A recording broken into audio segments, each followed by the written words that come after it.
I think one of the most important tools in a real estate agent's toolbox is having a great follow-up system. If you are just starting out in this industry, you probably feel like your money is going a million different ways.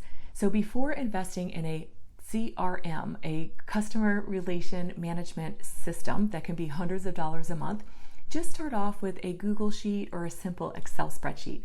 Anybody that you meet and you built some rapport with and you'd like to stay in front of them, whether they are going to be a potential referral source, just adding to your sphere, or a potential seller or buyer down the road, you can categorize or even color them a couple of different ways to easily identify who they are. And then stay in contact with them. If somebody says, hey, I'm thinking about buying in a year, that really means more like in 6 months, you better be in front of them. So I would suggest that every quarter you call them until you get to the 6 months. So you'll call them twice, 3 months from right now, 6 months from right now, and then maybe call them a little bit more often, potentially monthly. Ask permission for that as they get a little bit closer. But that top of mind awareness is going to position you in front of anybody else because you're the one who's following up. You could also ask if there's anything that they need from you that could help them in their preparation for this next step in the journey. They might say, I'd love to talk to somebody just to run some loose numbers so I can get an idea of how much money I need to have saved or what my monthly payment is going to be. Then introduce them to your lender partner.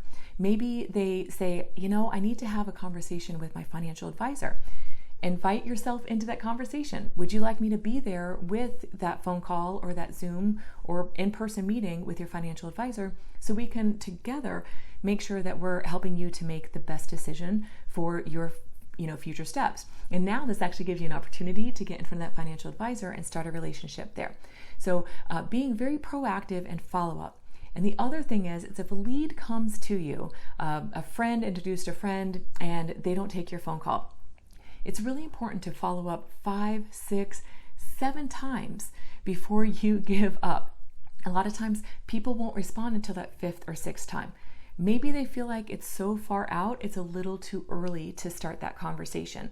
And you can even address it that way. Hey, this is Christy. I know that Ashley had introduced us.